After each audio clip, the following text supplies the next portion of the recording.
Hello everyone, in today's tutorial I'm going to show you how to turn on or off auto restart on Samsung phone. So first you're gonna go to settings, then scroll down till you find battery and device.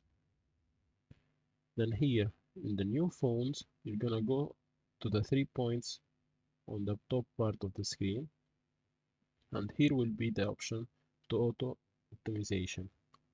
But here in my phone it is on performance here. So you're gonna enter it, and then there will be the option to auto restart. When you enter, there are two options. First is restart when needed. This will restart your phone when performance issues are detected. And the second option will restart on schedule, and this is when you can configure it when you want to restart your phone, and you can enter time and change everything. This is how you enable or turn off your auto restart on Samsung.